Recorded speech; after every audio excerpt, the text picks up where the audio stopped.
오늘은 창세기 33장 그리고 34장 이렇게 두 장을 보려고 합니다. 33장, 34장인데 우리가 33장 1절로 5절까지의 말씀을 우리가 먼저 함께 읽고 말씀을 나누겠습니다. 33장 1절에서 5절 같이 읽습니다. 야곱이 눈을 들어 보니 에서가 400인을 거느리고 오는지라 그 자식들을 나누어 레아와 라헬과 두 여종에게 맡기고 여종과 그 자식들을 앞에 두고 레아와 그 자식들은 다음에 두고 라헬과 요셉은 뒤에 두고 자기는 그들 앞에서 나아갔되 몸을 7번 땅에 굽히며 그 형 에서에게 가까이 하니 에서가 달려가서 그를 맞아서 안고 목을 어긋 맡기고 그와 입맞추고 피차 오니라. 에서가 눈을 들어 여인과 자식들을 보고 묻되 너와 함께한 이들은 누구냐? 야곱이 가로되 하나님이 주의 종에게 은혜로 주신 자식이니이다. 여기까지. 창세기 33장은 이제 야곱과 에서가 재회하는 그 내용이 나오는 장입니다. 32장에서 야곱이 그 야복강에서 하나님의 사랑과 씨름하고 그리고는 이스라엘이라는 새 이름을 부여받잖아요. 그렇게 된 야곱의 입장. 그러니까 그때 그 이스라엘이라는 이름을 부여받기 이전하고 그 이름을 받은 그 이후하고는 좀 달라졌어요. 그러니까 야곱이 이제는 뭔가 무엇을 생각하든 무엇을 보든 하나님의 시각과 같은 그런 시각이 좀 뜨였어요. 그렇다고 해서 야곱이 완전히 온전하여졌느냐 이제 그런 건 또 아니에요. 그렇지만 분명히 이전과는 많이 달라졌다라는 걸 보게 되고 그의 그 표현하는 말 속에서 그가 하는 행동 속에서 그는 이제 정말 하나님을 첫째로 생각하는 사람다운 그런 모습을 우리가 보게 된다라는 겁니다. 자, 그래서 여기 이제 1절부터 우리가 좀 보고자 합니다. 자, 1절에서 3절 보면은 야곱이 눈을 들어보니 에서가 400인을 거느리고 오는지라 그 자식들을 나누어 레아와 라헬과 두 여종에게 맡기고 여종과 그 자식들은 앞에 두고 레아와 그 자식들은 다음에 두고 라헬과 요셉은 뒤에 두고 자기는 그들 앞에서 나아가되 몸을 7번 땅에 굽히며 그 형 에서에게 가까이 하니. 우선 여기 몸을 7번 땅에 굽힌다라는 표현은 사실 이게 낯선 표현은 아닙니다. 그 당시에 예를 들어 고대에 어떤 왕이 만약에 행차를 하시는데 그 앞에 내가 왕을 맞이해야 될 때 아마 그때 하는 행동 또는 어떤 그 전쟁 싸움을 해서 점령자가 지금 이 피점령자에게 왔을 때 말하자면 싸움에서 진 그 나라는 싸움의 승리자 앞에 이렇게 7번 절하면서 나아가는 이제 그런 모습들이 종종 있었다고 합니다. 그러니까 야곱이 이렇게 했을 때 어떤 면에서 야곱은 에서를 자기의 상전으로 모시는 그러한 일종의 제스처를 하고 있다라고 보게 됩니다. 사실 그럴 필요는 없었는데 말이죠. 근데 지금 야곱의 행동은 좀 지나치다라는 느낌이 들죠. 뭐 한 번 정도는 할 수 있죠. 그래도 형이니까 오랜만에 만나는데 형이니까 한번 내가 절을 할 수는 있다고 쳐도 7번 절을 한다라는 것은 이건 좀 지나친 모습 같아 보인다라는 느낌이 듭니다. 자, 어쨌든 지금 관건은 그거예요. 야곱이 보니까 에서가 400인을 거느리고 지금 야곱에게 오는 거예요. 그럼 400인을 거느리고 온다는 것은 분명히 싸우러 오는 거예요. 그건 그냥 와서 환영하러 오는 그게 아니에요. 400인을 거느리고 말이 400인이죠. 보세요. 그 400인이면 얼마나 많겠습니까? 그냥 새카맣게 오는 거예요. 그걸 보고 야곱의 마음이 어땠을까요? 얼마나 두려웠을까요? 우리가 성경에서 가끔 여러 사람들이 이제 등장할 때에 그 성경과 뭔가 내가 이렇게 교류하는 좋은 방법 중에 하나는 그들의 마음을 한번 헤아려 보는 거예요. 아브라함이 그때 마음이 어땠을까? 이삭의 그때 마음은 어땠을까? 여기 지금 야곱의 마음은 그때 어땠을까? 이렇게 그들의 마음이 어땠을까? 내가 그 사람의 위치에 있었다라면 내 마음은 과연 어땠을까? 이렇게 뭔가 그 마음을 한번 헤아려 보면은 내가 어떤 마음을 품었을지, 또 내가 어떤 마음을 품어야 될지, 이런 것들을 우리가 생각하게 됩니다. 그러니까 비록 야곱이 그 전에 하나님의 사랑과 씨름을 해서 축복을 받았다 할지라도 지금 이 현실에서 야곱은 그 두려움을 다 떨쳐버리지 못하고 있는 거예요.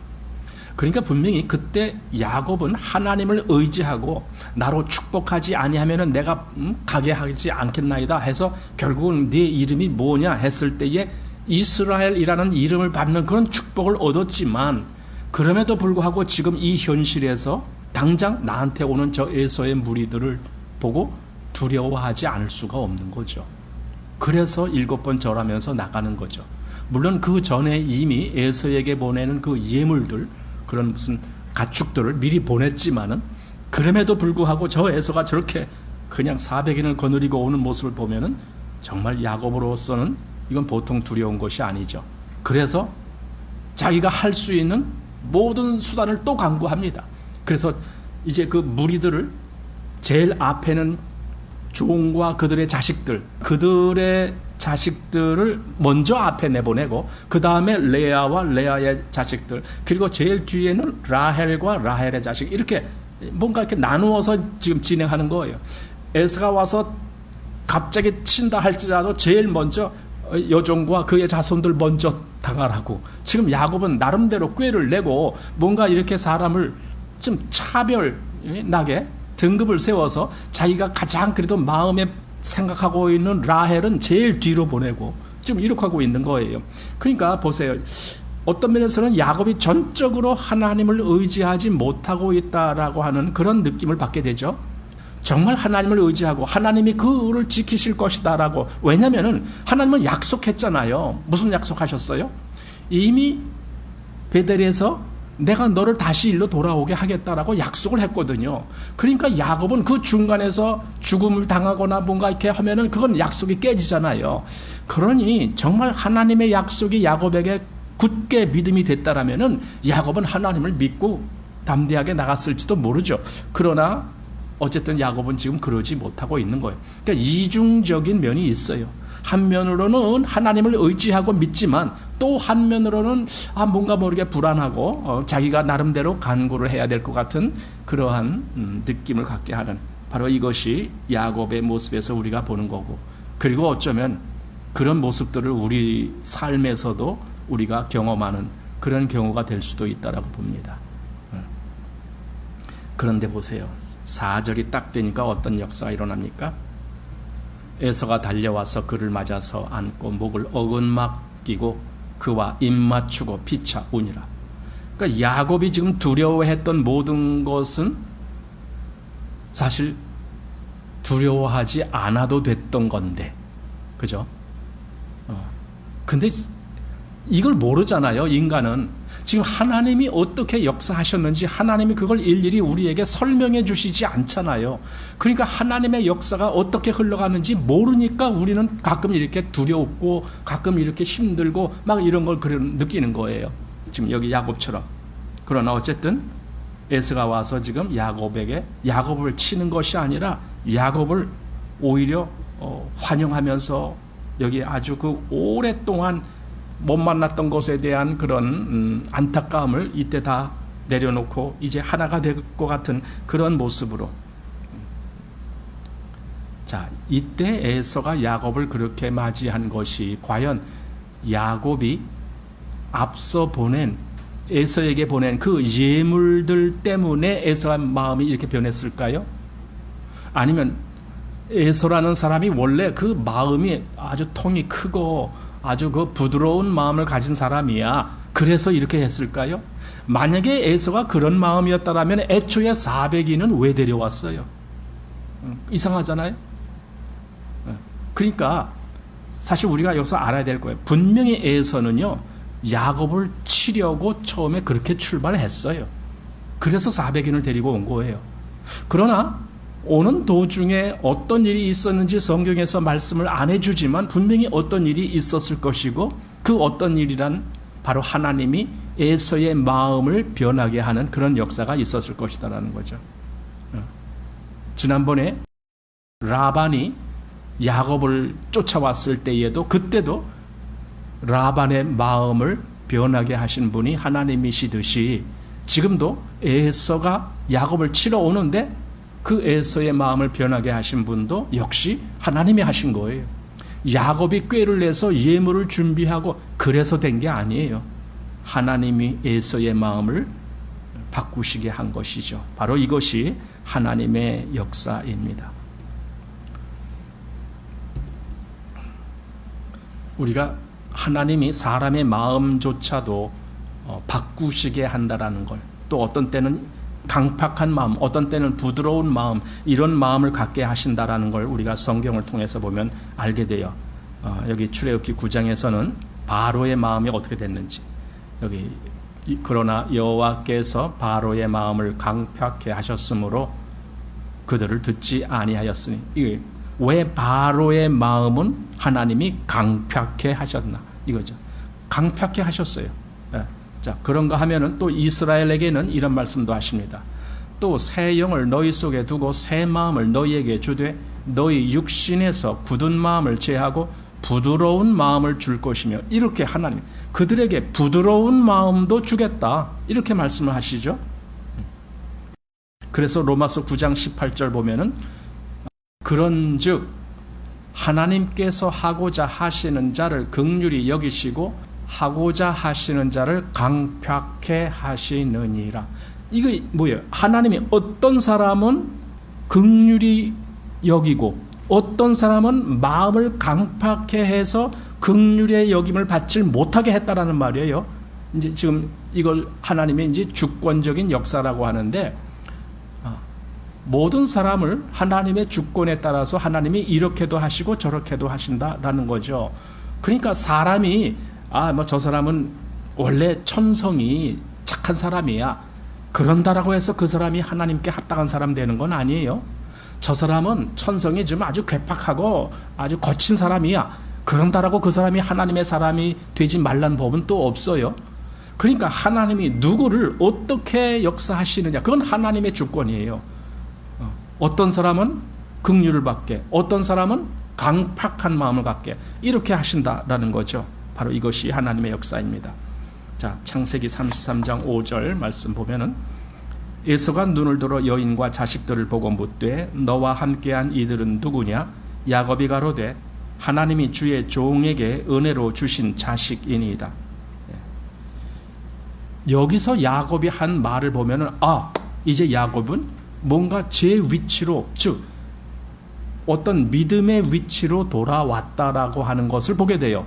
그러니까 그 전에 야곱이 한 행동을 통해서 혹시 야곱이 하나님을 의지하지 못하고 있는 것 아닌가, 이런 의심도 자아낼 법하지만 지금 여기서 야곱이 한 말을 가만히 보면은 야곱은 이제는 하나님을 의지하고 있구나, 또 하나님을 인정하고 있구나, 하나님이 그 모든 역사의 주권자이신 것을 그걸 인정하고 있구나, 이런 느낌을 받는 그런 말을 하고 있습니다.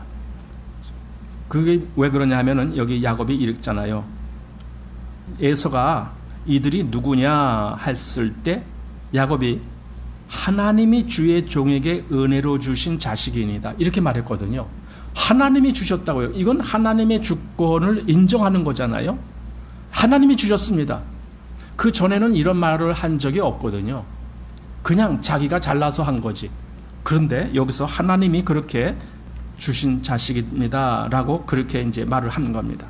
자, 그렇지만 여기서도 또 무슨 말을 하냐면은 하나님이 주의 종에게 할 때, 그러니까 주의 종에게, 그 주는 에서를 지칭한 거거든요. 그러니까 하나님이 에서 당신 그 주의 종 나에게 주신 것입니다. 이런 식으로 얘기를 하는 거예요. 그러니까 좀 에서 앞에 너무나 좀 비굴한 그런 자세를 취하고 있는 것은 아직도 그냥 그대로 있습니다. 그렇지만 그럼에도 불구하고 그는 그래도 이번에는 하나님을 인정하고 있다라는 그런 모습을 또한 보게 됩니다. 자, 그래서 이제 앞에 있는 예물에 대해서 에서가 그것들이 다 뭐냐 했을 때 그거는 주의 종이 주에게 보내는 그런 예물입니다. 뭐 이런 식으로 대답을 할 때에 에서가 그걸 사양하잖아요. 내 동생아, 내게도 충분히 있다. 그러니까 내게 그런 것 갖고 저기 하지 말아라. 네가 다 가져라. 이제 이렇게 했죠. 자, 그럴 때 이제 야곱이 이런 말을 합니다. 10절입니다. 야곱이 가로되 그렇지 아니하니이다. 형님께 은혜를 얻었사오면 청컨대 내 손에서 이 예물을 받으소서. 내가 형님의 얼굴을 배운즉 하나님의 얼굴을 뵌 것 같사오며 형님도 나를 기뻐하심이니이다. 자, 이렇게 그러니까 예물을 다시 받으라고 이렇게 강권하는 그러한 모습인데 여기서 이런 말을 하잖아요. 내가 형님의 얼굴을 배운즉 하나님의 얼굴을 본 것 같사오며 이렇게 말을 해요. 자, 얼핏 보면은요, 이것도 역시 야곱이 너무 에서에게 비굴할 정도로 그렇게 자기를 낮춘 그런 모습처럼 보이기도 하는 대목입니다. 그런데 여기서 또 우리가 생각할 부분이 조금 다른 각도에서 우리가 한번 볼 필요가 있다라고 봅니다. 지금 야곱이 여기서 보는 게 과연 에서라는 개인을 보고 그렇게 얘기한 걸까? 조금 아까도 야곱은 이미 그 자손들도 하나님이 주신 겁니다. 이렇게 분명히 이야기를 했거든요. 그런데 그 하나님을 모든 주권자로 인정하는 야곱이라면 여기 에서를 보면서 단지 그 에서가 무슨 뭐 하나님의 얼굴 같사오며 이런 식으로 표현한다는 것이 이게 정말 에서라는 인간을 보고 그렇게 얘기한 걸까 했을 때 또 다른 면이 있다. 이제 그것은 이제 야곱이 그 형의 얼굴에 나타난 그 뭔가 그 어떤 따뜻함, 어떤 부드러움, 뭐 또 어떤 그 형제간의 우애 이런 느낌, 그거를 봤을 때 야곱은 지금 뭘 보는 거냐 하면은 그 에서의 얼굴에 비친 하나님의 은혜의 역사를 보고 있다. 이렇게 보는 거예요. 그 모든 역사의 주권자가 하나님이시다라는 걸 인정하는 그 위치에서 본다라면은 이 에서의 마음을 바꿔놓으신 분이 하나님이시구나. 그래서 에서의 얼굴을 보면서 하나님의 얼굴을 뵙는 것 같습니다. 그런 의도로 말할 수도 있었다라는 거죠. 그 에서의 마음을 바꾸실 수 있는 분은 하나님뿐이시니까. 지금 야곱이 아마 그런 의도로도 말할 수 있었다라는 겁니다. 자, 이렇게 예물을 형한테 드렸는데 예물을 주거니 받거니 한다라는 것은요, 상호간의 친교가 된다라고 하는 그런 의미를 나타내는 거예요. 이건 다시 말하면은요, 서로 간에 무슨 원수지간처럼 지내는 그런 관계라면은요, 예물을 주고받고 그렇게는 못하는 거죠. 그거는 그냥 싸우자 이렇게 되는 것이지 무슨 예물이 주거니 받거니 합니까? 그러니까 예물을 주고받고 한다라는 의미 속에는 이 두 대상자가 서로 이제는 친교가 이루어지는 관계가 됐다 그 말이거든요. 하나님은 악인의 손에서 예물을 받지 않아 하신다고 되어 있어요. 여기 잠언 15장 8절. 악인의 제사는 여호와께서 미워하셔도 정직한 자의 기도는 그가 기뻐하시느니라. 그러니까 악인의 제사는 그가 미워하신다, 안 받으신다는 거예요. 또 이런 말씀도 있어요. 시편 68편 18절. 주께서 높은 곳으로 오르시며 사로잡은 자를 끌고 선물을 인간에게서 또는 패역자 중에서 받으시니 여호와 하나님이 저희와 함께 거하려 하심이로다. 여기 참 중요한 거예요. 그러니까 앞에서 하나님은 악인의 제사를 받지 아니하신다. 즉 악인의 선물을 받지 아니하신다. 이런 의도로 말씀했는데 지금 시편 68편에서는요. 뭐라고 한 거예요? 선물을 인간에게서 받으신다는 거예요. 근데 그 인간은 어떤 인간이냐? 패역한 자라는 거예요. 아니, 하나님이 악인에게서 제사를 받지 아니하신다라고 했는데 여기 어떻게 그 인간, 그 패역한 자 중에서 하나님이 선물을 받으신다라고 했을까 이거죠. 이 일이 어떤 연고로 이루어졌느냐 이거죠. 이게 참 놀라운 거죠. 하나님이 끝까지 우리를 패역한 자로만 보신다라면 절대 이런 일은 있을 수가 없죠. 근데 이 패역한 자를 하나님은 의인처럼 보시는 역사가 일어나는 거예요. 그래서 선물을 받으신다라는 의미가 있는 거예요. 사실 우리의 선물은요, 예수님 자신이거든요. 우리가 예수님을 뭐 굳이 하나님께 선물로 드립니다, 그건 안 했지만 그 역사는 예수님이 다 하신 거예요. 그 예수님을 받으신 분이 하나님이신 거예요. 우리는 그냥 아무것도 한 일 없어도 그냥 혜택만 보고 있는 거죠. 예. 자, 이 창세기 11절 말씀 보십시오. 하나님이 내게 은혜를 베푸셨고 나의 소유도 족하오니 청컨대 내가 형님께 드리는 예물을 받으소서 하고 그에게 강권함에 받으니라. 여기서도 야곱이 달라진 모습을 보게 되는 겁니다. 즉 자기가 소유하게 된 모든 소유물들이 하나님께서 은혜를 베푸신 것이다, 이렇게 말을 하는 거예요. 자기에게 하나님이 은혜를 베푸셨기 때문에 이런 것을 하나님이 주셨습니다, 이런 식으로 얘기를 하는 거거든요. 근데 이전에는요, 야곱이 이렇게 하나님을 인정할 줄 몰랐어요. 창세기 32장 보면은 이렇게 돼 있어요. 그 사자들을 앞서서 에서에게 보낸다 그랬잖아요. 그러면서 한 말이 이거예요. 내게 소와 나귀와 양떼와 노비가 있사오므로, 이거 봐, 그냥 자기에게 소와 나귀와 양떼가 있다라는 걸 얘기한 거지 내게 하나님이 이렇게 주셨으므로 이렇게 얘기를 안 한단 말이죠. 그러니까 하나님이 빠졌어요. 그 이전까지 이런 모든 얘기를 할 때에 야곱은 하나님을 인정하지 않았다는 거예요. 그냥 자기가 나름대로 잘나서 이런 모든 일이 이루어진 것 같이 그렇게 이야기를 했다라는 거죠. 또 여기 32장 좀 지나서 18절 말씀 보면은 대답하기를 주의 종 야곱의 것이요 자기 주 에서에게로 보내는 예물이오며 야곱도 우리 뒤에 있나이다 하라 하고 이거죠. 그러니까 이 예물을 미리 보내면서 그 종들에게 에서가 묻거들랑 너희는 이렇게 대답해라 라고 지금 가르쳐주는 말인데 뭐라고 대답하느냐? 주의 종 야곱의 것이요, 이렇게 말하라는 거예요. 하나님은 어디 갔어요? 없어요. 그러니까 지금 야곱은 적어도 이전에는 하나님을 그렇게 중요하게 생각을 안 했다라는 거예요. 이런 모든 일에 있어서 그냥 자기가 중심이고 이거는 주의 종 야곱의 것입니다, 이렇게 하나님이 주의 종에게 주신 겁니다, 이렇게 한 것하고 주의 종 야곱의 것입니다, 이것하고 완전히 다른 거예요. 그러니까 하나님을 인정하는 마음과 인정하지 못하는 마음의 차이죠, 이게. 그랬던 야곱입니다. 그런데 지금 33장에 와서는 모든 일에서 하나님을 먼저 인정하는 거예요. 자식들도 하나님이 내게 주신 것입니다. 여기 이 모든 가축들, 이런 모든 재산 하나님이 종에게 은혜로 주신 것입니다. 이렇게 하나님을 먼저 인정하는 마음이 되었다라는 걸 보게 되는 겁니다. 그런데요, 우리가 또 생각해야 될 것은 이렇게 하나님을 먼저 인정하는 마음으로 바뀌었다 할지라도 그의 모든 언행이 다 완벽하지는 못했다. 즉 이런 거예요. 하나님과의 경험, 그러니까 야복나루에서 하나님의 사람하고의 씨름은 일종의 하나님과의 만남의 경험이죠. 그런 경험이 있었다 손치더라도 그 이후에 야곱의 모든 행동이 완벽하게 믿음 안에서 하는 행동이냐? 그러지 못했다라는 거예요.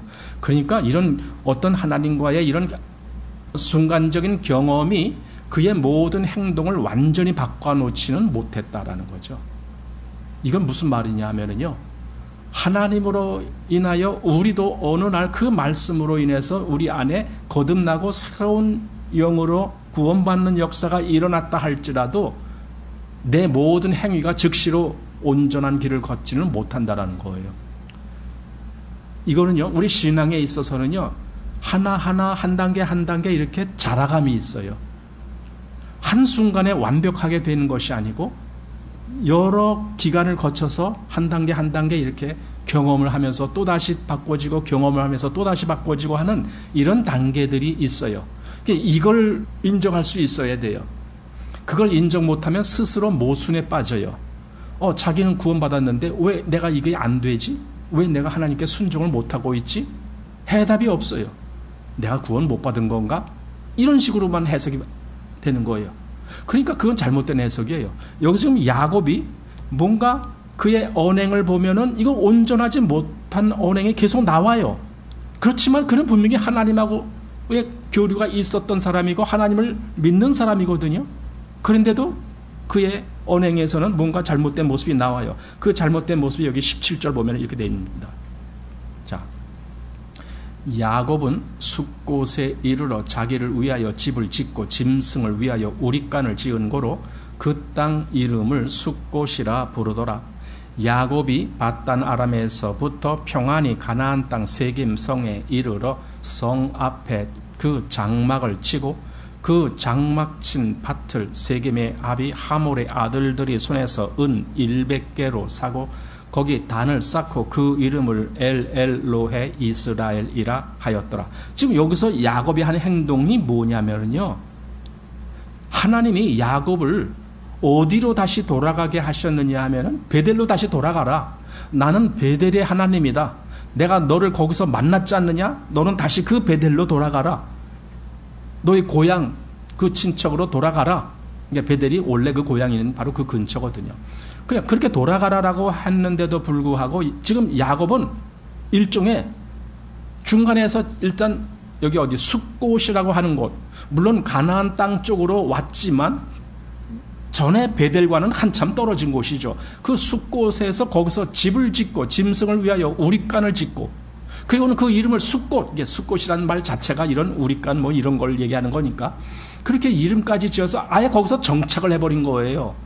그러니까 집을 짓고 내가 살 집, 만약에 그가 그냥 단순히 잠깐 거쳐서 베델로 갈 생각이었다라면은 거기다 집을 짓질 않죠. 그냥 천막 같은 거 생활하다가 그냥 떠나죠. 그런데 여기서 집을 지었다라는 것은 거기서 거하겠다라는 거예요. 적어도 나중에 보면은요, 여기서 한 몇 년은 거한 것 같아요. 몇 년은.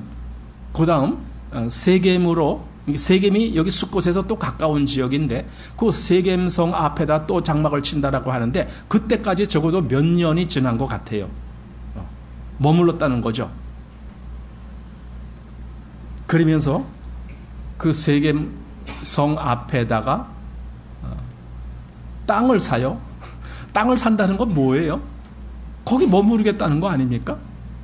땅 여기 은 100개로 사고, 그 상당한 금액이죠. 은 100개라면은 그렇게 하고 지금 거기서 장막을 치고 지금 산단 말이에요. 그리고 그 땅을 샀다는 것은 장차 내가 여기다가 뭐 큰 어떤 집도 지을 것이다, 뭐 이런 생각이 있었는지 모르죠. 지금 야곱은 베델로 가야 된다라는 생각을 까맣게 잊어먹고 있는 거예요. 여기다 단을 쌓고 이름을 불렀어요. 뭐라고 하면 엘로헤 이스라엘 이렇게 불렀어요. 엘이라는 것은 하나님이라는 히브리어의 그 축약된 호칭입니다. 엘로힘 할 때 그 하나님을 엘 이렇게 축약된 모습으로 부르는데, 그러니까 하나님, 그리고 엘로헤, 여기 엘로헤라는 말은 엘로아흐라는 말에서 나온 말이에요. 그 엘로아흐라는 말은 이건 무엇의 하나님이라는 그런 단어입니다. 거기서 나온 말이 엘로헤입니다. 그럼 무엇의 하나님이냐 했을 때 그 뒤에 또 이스라엘의 하나님, 그러니까 맨 앞에 엘 하면 하나님, 그리고 이스라엘의 하나님 이렇게 부르는 거예요. 지금 단을 쌓고 야곱이 하나님을 그렇게 불렀어. 정말 이 표현대로 본다라면은 야곱은 정말 하나님을 귀하게 생각하고 있구나, 이렇게 생각할 수가 있는데, 문제는 여기가 어디냐 이거죠. 여기 세겜이잖아요. 하나님이 야곱에게 말씀한 땅은 세겜이 아니거든요. 베델이란 말이에요. 그런데 야곱이 지금 뭔가 잘못된 것에 제단을 쌓고 엘로에 이스라엘 이렇게 불렀단 말이죠. 그러니 아무리 그 엘로에 이스라엘이라는 그 아주 엄청난 호칭을 했다 할지라도 야곱은 지금 뭔가 잘못된 거예요. 하나님의 입장에서는 야곱아, 거기다가 단을 쌓을 것이 아니라 내가 너에게 말한 대로 베델로 가. 베델로 가. 거기가 아니고 베델이야. 내가 너를 만난 곳이 베델이야. 아마 그렇게 말씀을 하지 않았을까. 조금 보면은 바로 그런 하나님의 의도가 나옵니다. 자, 우선 31장 3절에 여호와께서 야곱에게 이르시되 내 조상의 땅, 네 족속에게로 돌아가라. 내가 너와 함께 있으리라 하신지라. 이렇게 돼 있어요. 그리고 이제 요 다음에 보게 되겠지만은 35장 1절 말씀을 보면은 하나님이 야곱에게 이르시되 일어나 베델로 올라가서 거기 거하며 네가 네 형 에서의 낯을 피하여 도망하던 때에 네게 나타났던 하나님께 거기서 단을 쌓으라 하신지라. 그러니까 지금 여기서 네가 쌓은 단 이건 잘못된 거야. 여기가 아니고 베델로 가서 단을 쌓아야 돼. 지금 이 말을 한 거잖아요. 그러니까 야곱은 지금 잘못된 곳에서 단을 쌓았다라는 뜻입니다. 그래서 결국은 나중에 35장에 가면은 야곱이 베델로 갑니다. 결국은 가요. 그러니까 이 모든 역사가 야곱이 그 세겜 땅에 그냥 거기서 살 수 없는 그런 상황이 발생합니다. 이게 이제 하나님의 역사 같아요. 그런 상황이 발생해서 결국은 야곱이 거길 떠나서 베델로 갑니다. 그러면서 베델에 가서 뭐라고 하느냐? 비로소 하나님은 베델의 하나님이십니다. 이 말을 해요. 그게 엘 베델, 엘 베델, 베델의 하나님 이렇게 얘기를 합니다. 자, 여기 창세기 35장 6절 야곱과 그와 함께한 모든 사람이 가나안 땅 루스 곧 베델에 이르고 그가 거기서 단을 쌓고 그곳을 엘 베델이라 불렀으니 이렇게 이제 비로소 제 위치로 돌아온 거죠. 근데 왜 33장에서는 그냥 그 세겜 또 그 전에는 숫곳이나 세겜이나 사실 거기서 거긴데 왜 거기서 머무르려고 그렇게 했을까? 야곱이 아마 거기가 땅이 좀 좋아 보였는가? 어쩌면은 베델 쪽으로 갔다가는 형과 만날 것 같아서 그랬는가? 사실 형하고 안 만나려고 지금 여러 가지를 하잖아요. 뭐 그런 의도가 있는지 어쩐지 모르겠지만 어쨌든 그렇게 됐습니다. 그러니까 야곱이 단을 쌓을 곳은 베델이지 여기 세겜이 아닙니다. 그러니까 그렇게 하나님과의 씨름까지 했을 정도로 그리고 하나님께 특별한 축복을 받은 그런 경험이 있는 야곱이라 할지라도 그의 행위는 뭔가 잘못된 행위를 그대로 지금 드러내고 있는 모습. 그냥 실제로 우리가 하나님과의 어떤 만남과 어떤 깨달음, 우리 그러잖아요. 하나님 말씀 보다가 말씀이 이런 거네 하고 깨달았다고 아주 좋아하고 막 그냥 그러잖아요. 그런데 그런다고 해서 우리가 그 말씀대로 살아지느냐고요. 처음에는 그 말씀대로 살 것 같지만 살다 보면은 그 말씀대로 내가 못 살고 있구나 느끼게 되죠. 자, 이제 창세기 34장으로 가게 됩니다. 결국 베델이 아니고 세겜에서 지금 아마 머무르려고 했던 그 야곱에게 어떤 일이 벌어지는 거예요. 한마디로 불순종한 대가를 치룰 그 일이 일어나는 거예요. 너 왜 베델로 가질 않았느냐? 너가 왜 여기 세겜에서 그냥 장막치고 여기서 기거하느냐? 그것에 대한 책임을 져야 될 그런 일이 발생한 겁니다. 그게 바로 디나 사건이죠.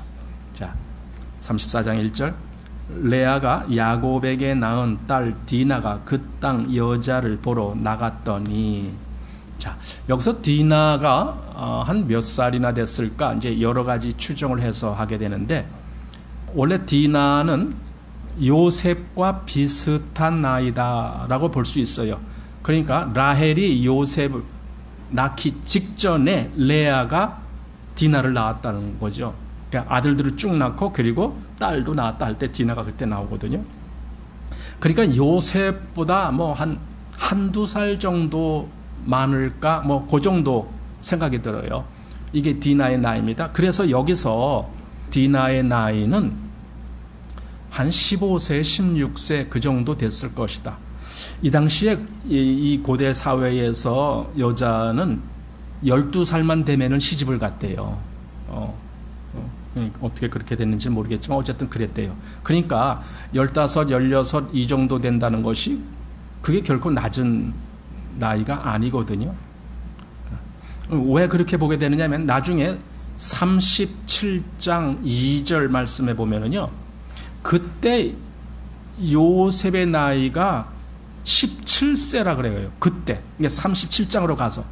그냥 그때가 17세니까 이때는 17세가 안 됐을 때거든요. 적어도 그보다 뭐 한 1, 2년 또는 그보다 더 많이 이렇게 시간이 날 때거든요. 그러니까 디나의 나이도 요셉의 나이보다 뭐 한두 살이나 많을까? 그 정도니까 이때 디나의 나이가 15세에서 17세 아마 그 중간 정도 뭐 그 정도 됐지 않았을까? 그런 생각을 하게 됩니다. 근데 이제 그 세겜의 하몰의 아들 세겜이 거기 추장이었는데 그 세겜이 이 디나가 너무 이뻐 보였겠죠. 그러니까 자기 장막으로 데려가서 거기서 그냥 말하자면 강간을 한 거예요. 그리고는 뭡니까? 야곱에게 와서 하는 말이 내가 당신의 딸 디나를 너무나 사랑하니까 이 디나를 나에게 줘서 나로 결혼하게 해 주십시오. 이제 이런 제안을 하는 거예요. 그때 야곱이 얼핏 대답을 못하죠. 왜냐하면 생각 같아서는 당장 이놈의 그 세겜을 쳐서 그냥 어떻게 해버리고 싶지만은 자기 아들들이 다 지금 뭐 양치고 소치로 다 바깥으로 나간 상태에서 여기서 지금 싸울 만한 사람이 없으니까 야곱이 아무 대답 못하고 그냥 그 아들들이 돌아오기를 기다리고 이제 있는 거죠. 기다리는 동안 이 세겜은 자기 아버지 하몰에게 가서 아버지 내가 어떤 아가씨를 내가 만났는데 내가 너무 사랑하는 아가씨니까 나 그 아가씨랑 결혼하게 해주십시오 하면서 디나를 또 자기 아버지에게 말을 해서 결국은 그 하몰과 세겜이 다 야곱에게 와갖고 우리 서로 결혼합시다. 결혼하는데 단순히 그냥 그 딸만 내게 주고 이걸로 끝이 아니고 당신들 여기서 살고 당신의 딸들을 우리들에게 주고 또 우리 딸들을 당신이 취하고 그래서 우리가 서로 하나가 됩시다. 이런 제안을 하는 거예요. 여기 얼마나 살기 좋습니까? 땅도 넉넉하고 하니까 여기서 우리가 하나가 되면 서로 좋지 않습니까? 이런 제안을 하는 거예요. 근데 이게 얼마나 무서운 제안입니까? 어떻게 이스라엘이 이방과 하나가 됩니까? 어떻게 이스라엘이 이방과 섞입니까? 그건 불가능한 말이거든요. 그런데 지금 세겜이 그런 제안을 했다라는 거죠. 하나님의 백성은 그들과 통혼할 수가 없어요. 여기 그들이 제안한 거 보십시오. 9절에 너희가 우리와 통혼하여 너희 딸을 우리에게 주며 우리 딸을 너희가 취하고 너희가 우리와 함께 거하되 땅이 너희 앞에 있으니 여기 머물러 매매하며 여기서 기업을 얻으라 하고 이게 같이 살자 같이 하나가 되자 지금 그 제안을 한 거예요. 그렇지만 이 제안이 아무리 달콤해 보이는 제안이라 할지라도 하나님의 백성은 이런 제안을 수락하면 안 되죠. 이건 수락할 수가 없는 거죠. 왜냐하면 하나님의 백성은 따로 거하는 거예요. 독립된 거예요. 한마디로 세상과 섞이지 않는 거예요. 그게 하나님의 백성이에요. 여기 민수기에 이런 말씀이 있습니다. 23장 9절에 내가 바위 위에서 그들을 보며 작은 산에서 그들을 바라보니 그러면서 이 백성은 홀로 처할 것이라 그를 열방 중에 하나로 여기지 않으리로다. 여기 홀로라는 말이 따로 그 말입니다. 별도로. 그러니까 이 세상에 그 많은 민족들이 있지만 그들과 같이 그냥 그 속에 하나가 되는 것이 아니고 완전히 이건 따로다. 왜? 이게 하나님의 백성이니까. 그러니까 하나님의 백성은 이 세상의 백성과 섞여서 사는 것이 아닌 거예요. 그러니 어떻게 아까 세겜이 제안한 그걸 받아들일 수가 있겠느냐고요. 나중에 이제 이후에 모세를 통해서 가나안 땅에 들어가게 되잖아요. 이제 그래서 나중에 모세는 못 가지만 여호수아를 통해서 갑니다.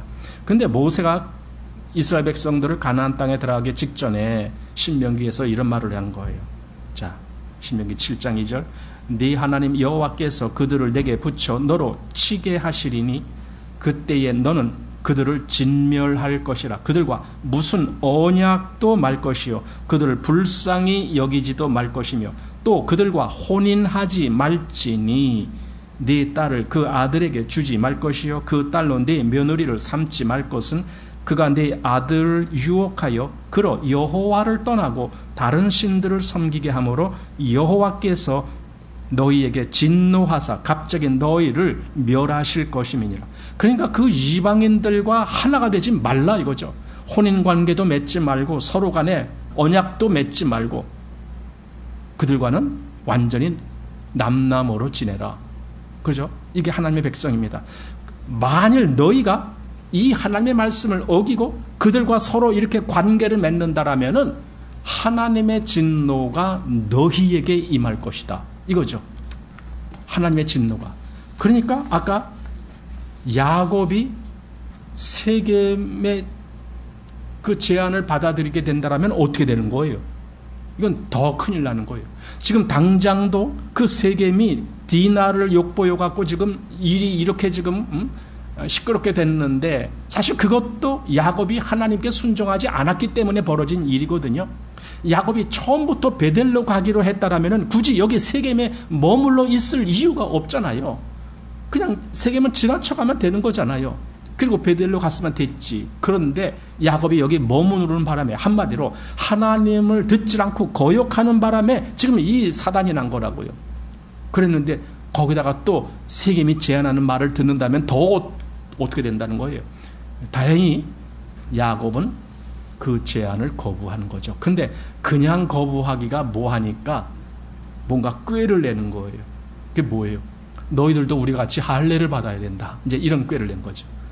우리는 하나님의 백성이기 때문에 할례 받지 아니한 자들과는 하나가 될 수가 없다.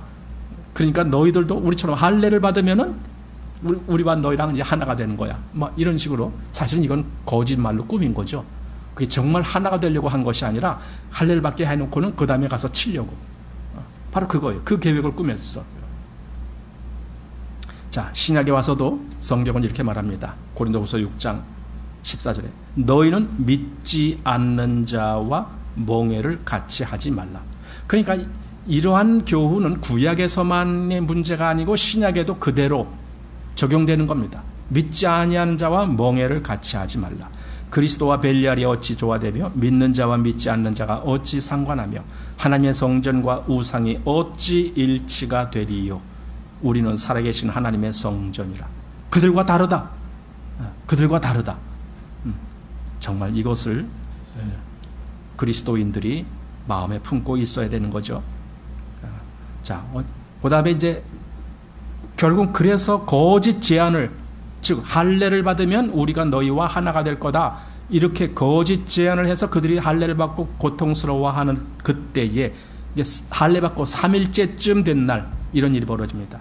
25절 제3일에 미쳐 그들이 고통할 때에 야곱의 두 아들 디나의 오라비 시므온과 레위가 각기 칼을 가지고 가서 부지 중에 성을 엄습하여 그 모든 남자를 죽이고 칼로 하몰과 그 아들 세겜을 죽이고 디나를 세겜의 집에서 데려오고, 물론 시므온과 레위가 갔다고 했는데 이게 두 명이 갔다는 말은 아니죠. 그러니까 시므온과 레위라면 그들 중심으로 또 그들 밑에 여러 하인들이라든가 뭐 군사적인 일을 하는 그런 무리들이 좀 있었겠죠. 그들을 다 데리고 갔다라는 거죠.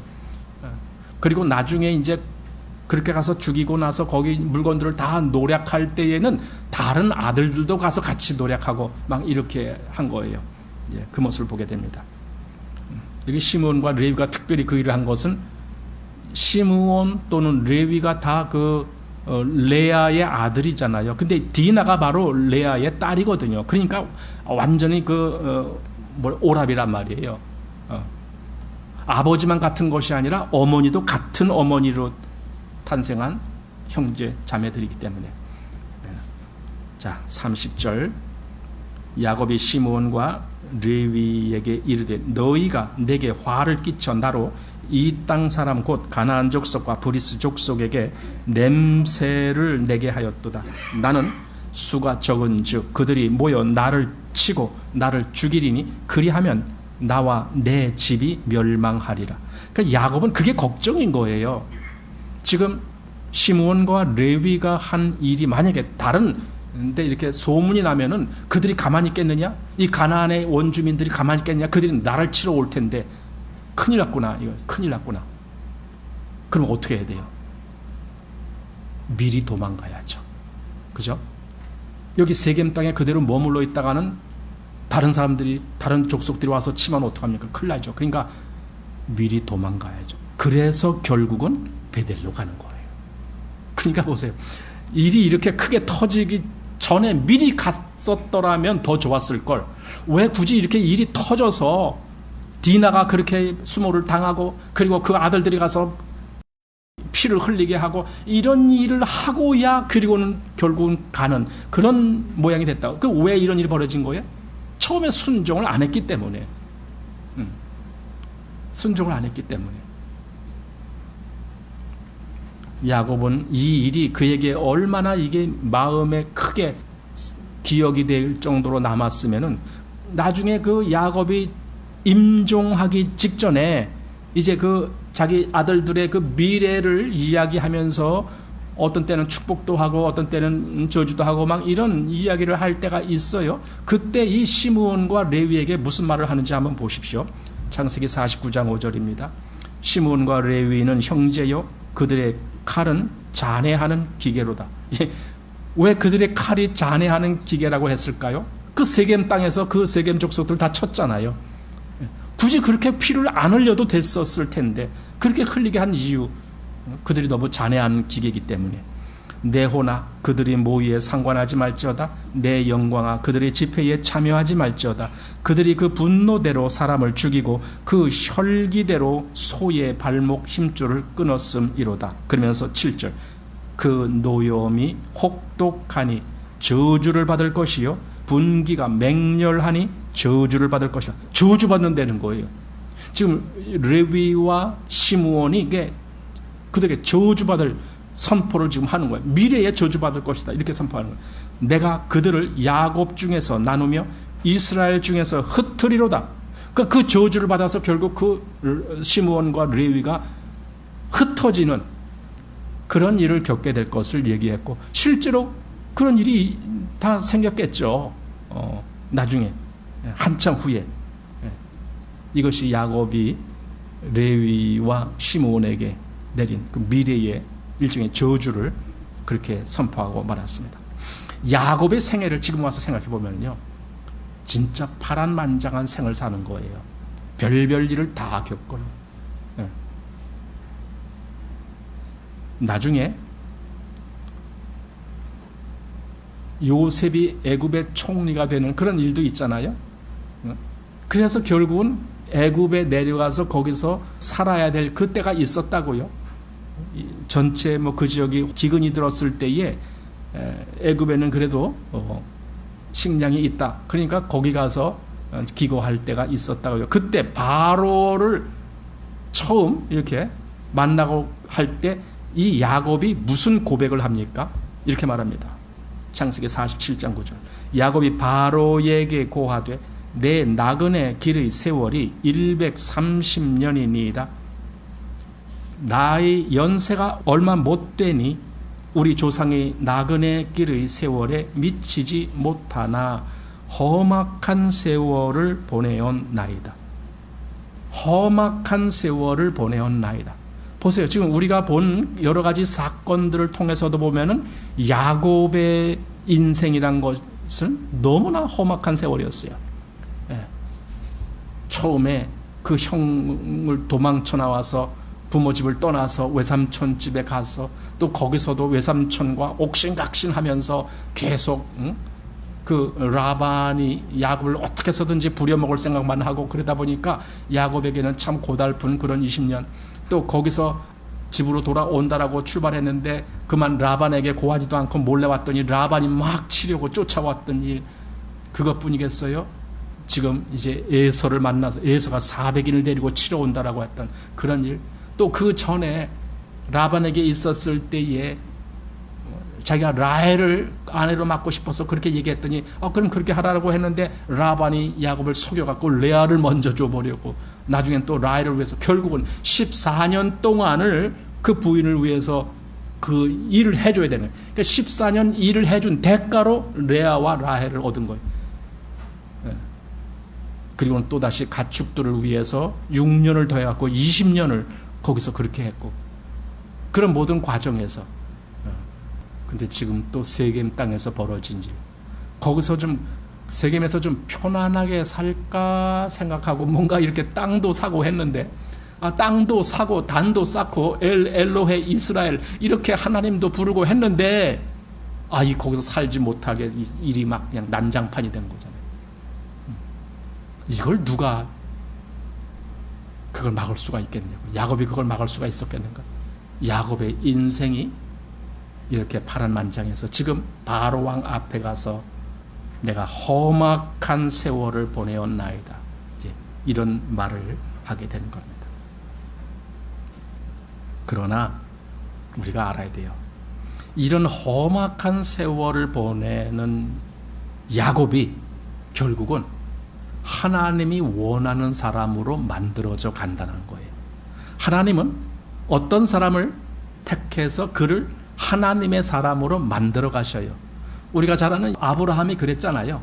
아브라함이 갈대아 우르에서부터 하나님이 그를 부르시고 너는 너의 본토 친척 아베 집을 떠나 내가 네게 지시할 땅으로 가라, 이렇게 말씀하셨을 때 아브라함이 그 말씀대로 순종해서 가나안 땅에 왔지만은, 그러나 거기서 또 무슨 일들을 겪어요? 하여튼 정말 파란만장한 일들도 겪어요. 어떤 때는 애굽에 가서 바로 갔다가 그때 부인을 누이라고 속이겠다가 막 들통나고, 나중에는 누굽니까? 또 누구한테 가서 또 그 일 또 했죠.